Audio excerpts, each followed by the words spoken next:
¿Qué tal, compañeras y compañeros de la TOSEPAN y compañeras y compañeros de la Sierra Norte? Me da mucho gusto saludarlos. Quiero platicarles en qué consiste el Plan Nacional de Paz y Seguridad que ha planteado y promovido el nuevo gobierno de la República. Este es un plan que está compuesto de 8 puntos y que plantea un cambio radical, revolucionario, en las formas en las que se ha buscado o se ha dicho que se ha buscado combatir la inseguridad y la delincuencia en el país. Si ustedes hacen memoria, pues Felipe Calderón, a partir de 2006, involucró al ejército, a la Fuerza Aérea, a la Marina, en lo que él llamó la guerra contra la delincuencia organizada, pero hay que considerar que, por un lado, el ejército y la marina son fuerzas de combate, son fuerzas concebidas, diseñadas, entrenadas para liquidar al enemigo, para exterminar al enemigo, para vencerlo físicamente. ¿Y quién era el enemigo en esta guerra? Bueno, el enemigo en esta guerra pues era la delincuencia organizada, o lo que el gobierno de Calderón llamaba la delincuencia organizada. Pero fíjense ustedes, ocurre que en el periodo de los gobiernos neoliberales, la delincuencia organizada fue convertida en todo un sector de la economía. Y esto queda muy claro si se considera que la delincuencia organizada pues ha generado la mayor parte de los ingresos de divisas del país, y si se considera que ha sido una de las principales fuentes de empleo. Estudios de inteligencia militar hablan de que solo el narcotráfico genera más de 400,000 empleos directos, lo cual quiere decir pues quizá unos 2 millones de empleos indirectos. Entonces, pues tenemos un universo de población que no está compuesto solo por pistoleros, por sicarios, por capos, por torturadores, no. La mayor parte de esta gente pues son campesinos pobres que no han tenido otro recurso más que cultivar amapola, marihuana. Está compuesto por niños que son empleados en tareas de halcón, ¿no? De estar vigilando quién pasa, quién entra al pueblo, quién sale del pueblo. Está compuesto por amas de casa en las ciudades que tienen que completar el gasto con el narcomenudeo. En fin, es todo un sector de gente que no es mala gente, sino que ha sido empujada por la economía a actividades delictivas. Por eso, pues la política impuesta por Calderón es una política criminal, porque a los que la economía expulsó de los trabajos formales, de los cultivos lícitos, pues a esos había que exterminar, ¿no? Y en alguna medida lo lograron, porque entre Calderón y Peña Nieto mataron, bueno, propiciaron una matanza de más de 200,000 personas, que dejó 40,000 desaparecidos, que degradó la seguridad pública a unos niveles terribles. Entonces, el gobierno de la Cuarta Transformación planteó en el en el Plan Nacional de Paz y Seguridad, 8 puntos para cambiar la visión de cómo debe la autoridad enfrentar el problema de la delincuencia, de la inseguridad, de la criminalidad organizada. Y estos 8 puntos hacen énfasis en medidas sociales, no en medidas policiales, y mucho menos en medidas militares. ¿Cuáles son los 8 puntos? El primero es erradicar la corrupción y reactivar la procuración de justicia, porque, pues miren, si no se erradica la corrupción, no se puede erradicar la delincuencia, porque la corrupción es precisamente la complicidad entre funcionarios y delincuentes. Es la comisión de delitos, de ilícitos por parte de la propia autoridad. Y cuando uno piensa en corruptos, uno piensa en estos que les llaman delincuentes de cuello blanco, que están así como con corbata, y tal vez así sea, pero esos delincuentes de cuello blanco están asociados con el huachicol, están asociados con la droga, están asociados con los secuestros, están asociados con el lavado de dinero, están asociados con las mordidas, están asociados con los moches por contratos. Es decir, la delincuencia, por medio de la corrupción, penetra al gobierno. Entonces, combatir la corrupción es indispensable si queremos eh, enfrentar este fenómeno terrible que hemos vivido de violencia, de destrucción humana, de zozobra, de inseguridad. Y además necesitamos avanzar en las reformas legales que nos permitan decir que la corrupción es un delito grave, para el cual no se alcanza libertad bajo fianza. Tenemos que vigilar los movimientos de dinero para combatir el lavado de dinero, para quitarle a la delincuencia, no a balazos, sino con medidas judiciales, su dinero, que es la fuente de su poder, porque si la delincuencia tiene el poder que tiene es porque gana mucho dinero. Tenemos que incrementar la eficacia de los jueces, de los ministerios públicos, y asegurarnos de que no pase más lo que ha venido pasando durante todos estos años de Fox, de Calderón, de Peña Nieto, que es que el 95% de los delitos se quedan impunes. Entonces tenemos que combatir la impunidad, tenemos que castigar los delitos, porque la impunidad es un motor para que se multiplique la delincuencia. Porque si alguien delinque y no tiene un castigo, pues va a incitar a muchos otros a que lo imiten y a que hagan lo mismo, confiados en que no les va a pasar nada. Este es el primer punto. Y el segundo es garantizar el derecho al empleo, a la educación, a la salud y al bienestar en general. Porque si consideramos que una buena parte de esta delincuencia organizada ha tenido que incurrir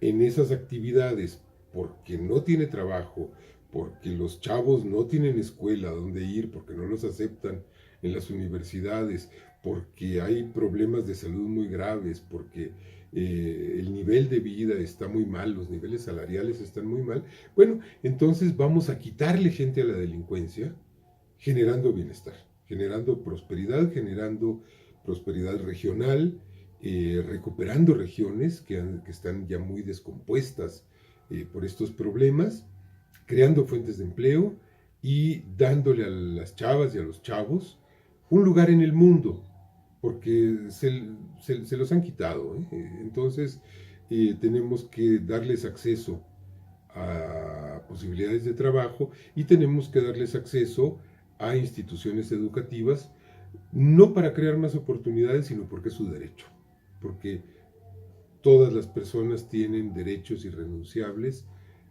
al trabajo, a la educación, a la salud y al bienestar. Y para eso, pues están los programas sociales del gobierno federal, las becas a los jóvenes, las pensiones de adultos mayores, en fin, toda esta ayuda que se va a dar, pues tiene como propósito que la gente pueda evitar la necesidad de caer en la delincuencia y pueda encontrar como un asidero para los que ya están en ella, pues para decir, bueno, voy a rehacer mi vida y tengo una forma de sobrevivir, de subsistir mientras encuentro otra cosa. El tercer eje de este plan de paz y seguridad es el pleno respeto a los derechos humanos, porque partimos del hecho de que durante 12 años hemos sido conducidos a una crisis gravísima de derechos humanos, precisamente porque se pretendió enfrentar la delincuencia a balazos, con desapariciones, con tortura, con ejecuciones extrajudiciales, y tenemos que reconstruir la vigencia de los derechos humanos en el país. Y esto implica enfrentar de manera muy firme toda violación a los derechos humanos cometida por un servidor público. E implica no solo observar la ley, la legalidad, sino también involucrar a los organismos de derechos humanos, tanto los oficiales como los de la sociedad civil, y también implica plantearse el principio de que la represión es inadmisible, es decir, que el intento de aplastar por medios violentos una protesta social pacífica es inadmisible. Se acaba la represión. Se tiene que terminar las ejecuciones extrajudiciales, se tiene que erradicar la tortura. La tortura tiene que quedarse en el recuerdo en este país. Eso no debe ocurrir nunca más. Y para esto se ha creado una subsecretaría de Derechos Humanos dotada de muchas facultades, de muchas capacidades, que de ahorita ya está acompañando a las víctimas y a los familiares de las víctimas de la violencia de los dos sexenios anteriores, familiares de desaparecidos, agraviados por la violencia, familiares de asesinados. Hay que darles un acompañamiento oficial, porque entendemos y tenemos claro que el Estado mexicano tiene una responsabilidad histórica en las atrocidades que se han cometido. El cuarto punto de este plan de paz es la regeneración ética de la sociedad, porque durante 30 años de neoliberalismo, tanto el gobierno como el sector privado le han inculcado a la sociedad valores muy dañinos. Han querido fomentar el individualismo, el egoísmo, la competitividad, el triunfo por encima de lo que sea y de quien sea, y han querido romper esta herencia tan enriquecedora que tenemos en México y que se la debemos sobre todo a los pueblos originarios, de colaboración, de vida en colectivo, de resolver las cosas y de enfrentarlas entre todos, del tequio, de la solidaridad, de la generosidad, de no desamparar a los integrantes de la comunidad, de que la comunidad cuide a sus miembros. Entonces tenemos que promover esos valores y combatir todo este horror en el que nos han metido de competitividad, productividad, rentabilidad, todas estas cosas de las que los neoliberales han hablado, digo, desde el gobierno y desde las empresas privadas, como si ese fuera el ideal deseable de vida, como si la vida en común fuera atraso, fuera indeseable.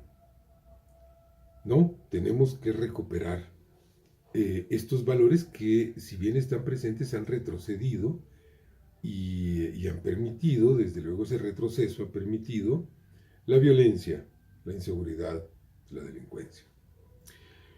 El quinto punto es reformular el combate a las drogas. Hasta ahora, pues hemos seguido pues la orden de Estados Unidos de que hay que combatir las drogas.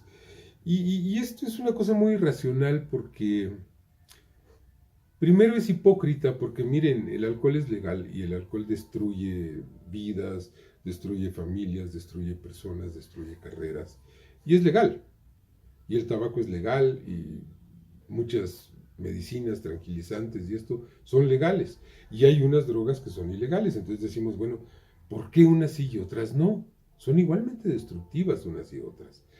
Entonces lo que se considera aquí es que en lugar de combatir el narcotráfico, lo que tenemos que combatir son las adicciones. Lo que tenemos que combatir es el enganche que desarrollan ciertas personas hacia las sustancias y reorientar las toneladas de dinero que se han gastado en instrumentos de muerte, en helicópteros, en tanques, en granadas, en fusiles, a tratamientos médicos, psicológicos, a terapias de rehabilitación, a campañas de información de los peligros que acarrean las drogas. Y tenemos que debatir si las drogas deben seguir siendo ilegales o si se deben regular.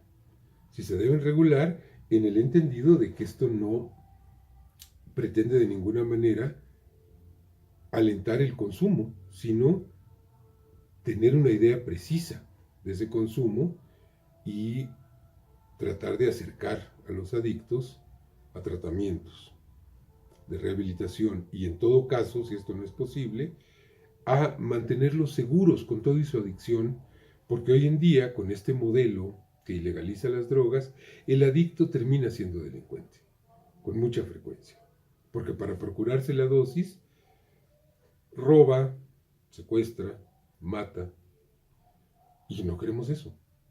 Es decir, si el adicto no se puede rehabilitar, hay que darle la droga y que esté tranquilo. Lo tenemos que debatir. Esto no es una decisión ni una postura del gobierno, sino creemos que todo el país, toda la sociedad, tiene que analizar este problema y llegar a un acuerdo. Y luego tenemos como sexto punto emprender la construcción de la paz, porque miren, compañeras y compañeros, hay regiones muy devastadas, con cientos, con miles de asesinados y de desaparecidos,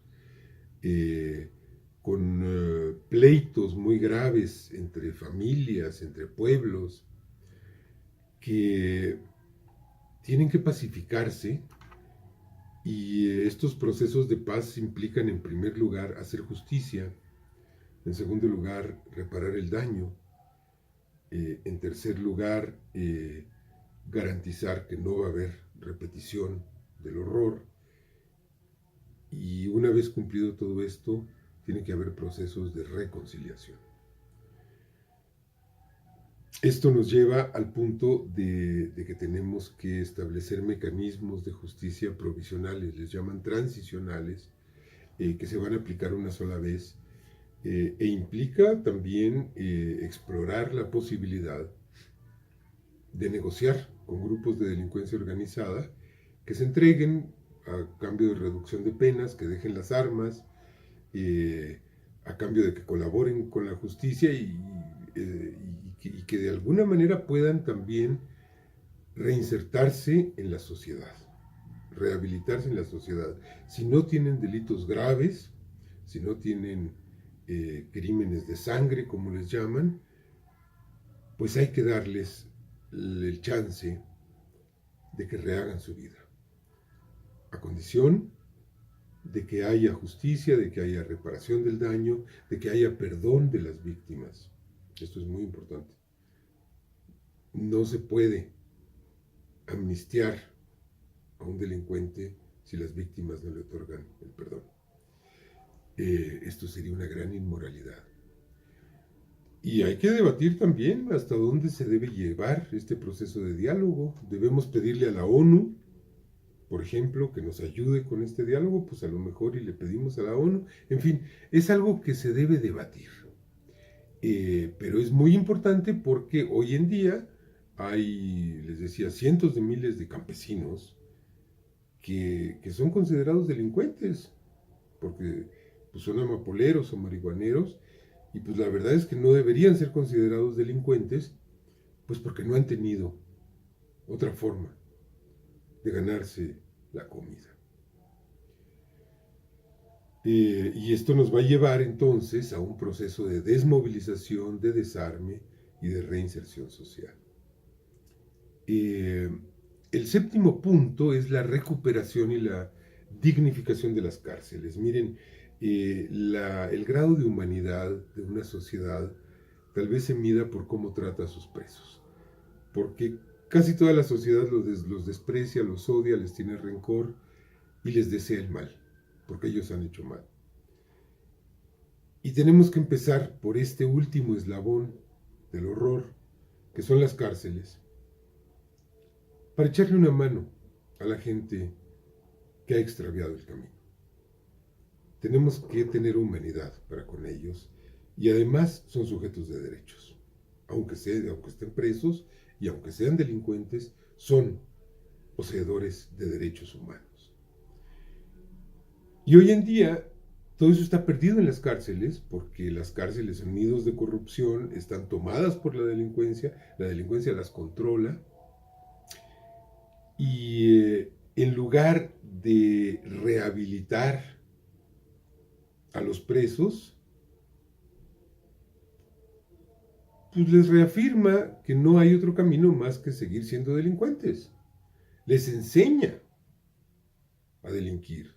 Se dice que las cárceles son las grandes universidades del crimen porque ahí le enseñan a los carteristas, a los secuestradores las técnicas para cometer delitos. Esto se tiene que acabar. Tenemos que pensar en la cárcel no como un castigo, sino como un sitio en el que le reenseñamos o le enseñamos a los presos a vivir en sociedad para que puedan aspirar a la libertad, y creo que la gran mayoría de ellos están en condiciones de readaptarse, de rehabilitarse y de reinsertarse en la sociedad como personas honestas. Si nosotros somos capaces de limpiar la corrupción, las crueldades, los abusos que se cometen en las prisiones del país. Y el octavo punto, que es pues todo el tema policial, militar, etcétera, primero nos lleva a repensar la seguridad nacional. Hay tres clases de seguridad. La seguridad nacional, que es propiamente la seguridad del país, la posibilidad del país de sobrevivir a riesgos y a peligros.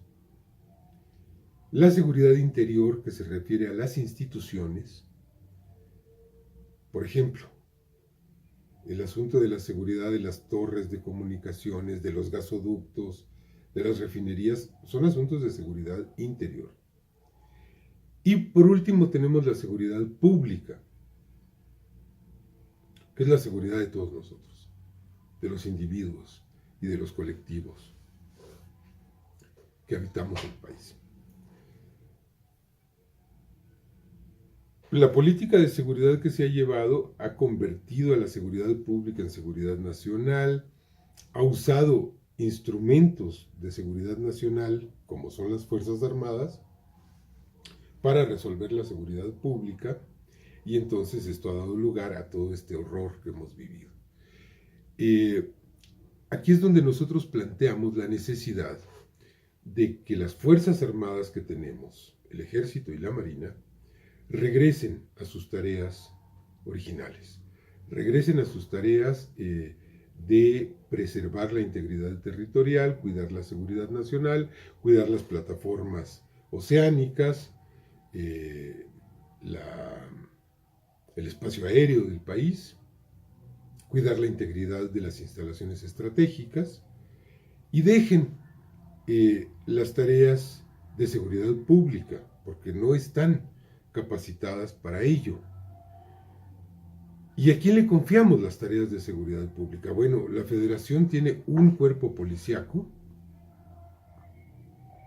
que se llama Policía Federal. Esta Policía Federal no nos sirve, compañeras y compañeros, primero porque es muy poquita. Para darles una idea, en la Ciudad de México tenemos 80,000 policías para la ciudad.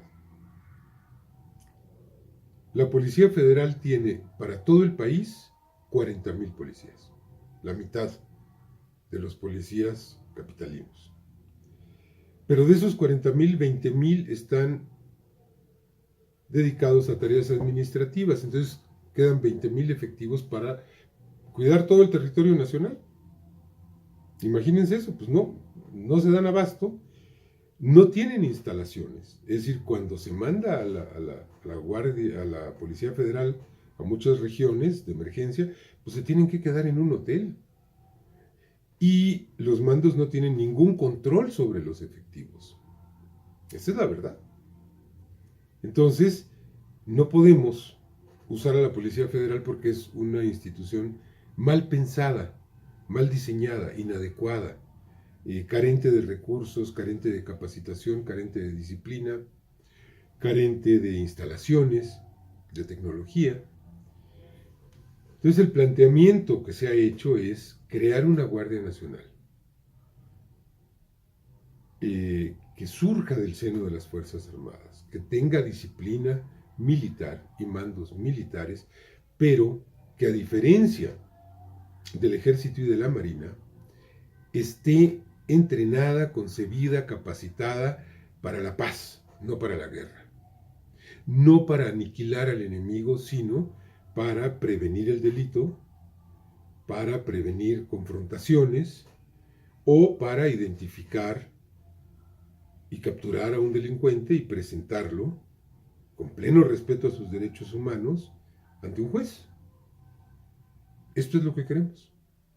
Para eso queremos una Guardia Nacional que tenga 140,000 efectivos, que esté dividida en regiones y que tenga presencia permanente en las regiones. Eso no lo podemos hacer sin las Fuerzas Armadas actuales. No lo podemos hacer porque no hay ninguna otra institución que tenga cuarteles por todo el país. No lo podemos hacer porque ninguna institución tiene la capacidad para formar policías.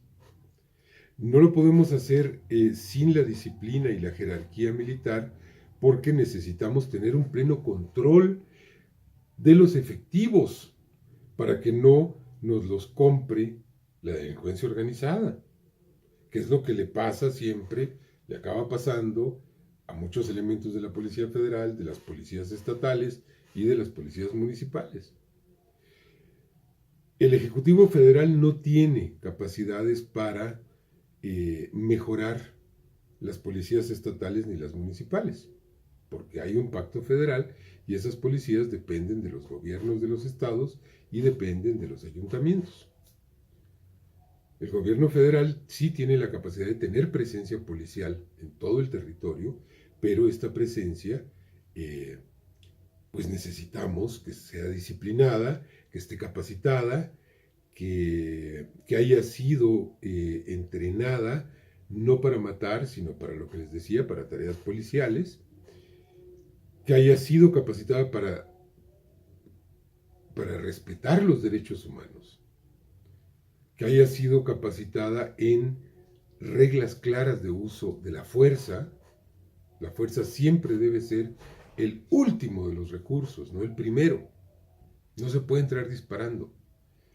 Que esté capacitada en leyes, en código penal, que esté capacitada en perspectiva de género, para que pueda hacerle frente a este drama horrible que estamos padeciendo de feminicidios, de violencia sexual, de agresiones a las mujeres, que esté capacitada en conocimientos de los artículos de la Constitución y que viva en la región, que sea una policía de proximidad, que sea una policía que pueda establecer vínculos de colaboración con la población, que la población la reconozca como suya.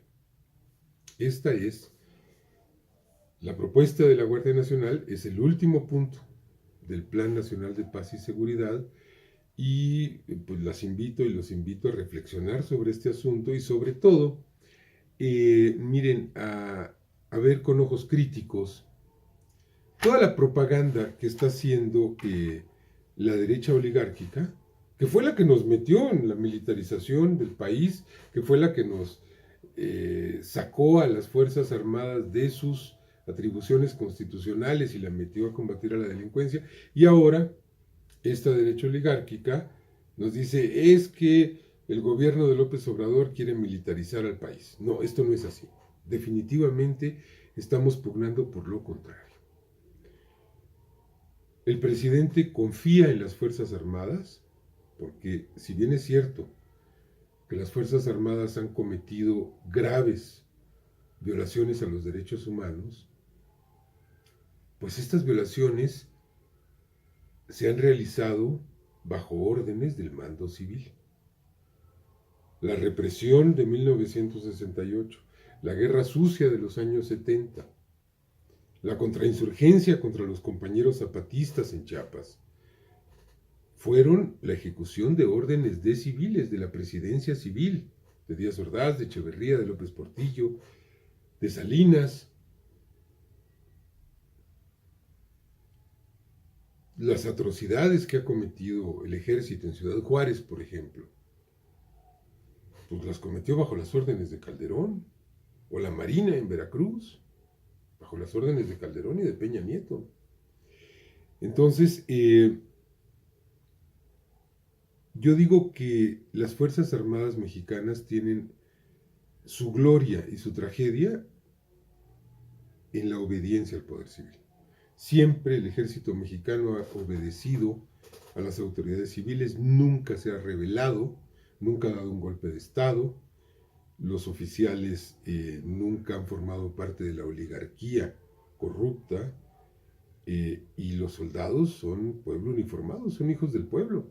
Si ustedes ven la nómina de generales y de almirantes en el ejército y la marina, se van a encontrar con que 8 de cada 10 son hijos de campesinos y de obreros. Es una tragedia que este carácter eminentemente popular de las Fuerzas Armadas se haya desvirtuado y haya perdido fuerza porque los presidentes enfrentaron a las Fuerzas Armadas contra el pueblo y las mandaron a reprimir, las mandaron a limpiar la plaza y las mandaron a cometer toda clase de atrocidades. Creemos que se debe recuperar la hermandad entre civiles y militares en el entendimiento de que los soldados y los marinos son pueblo uniformado. Esto es lo que tengo que decirles. Les mando un saludo muy cariñoso y solidario, y nos vamos a ver pronto por ahí en la próxima Asamblea en Defensa de la Tierra, en marzo. Y por lo pronto les agradezco mucho su atención y les mando un gran abrazo.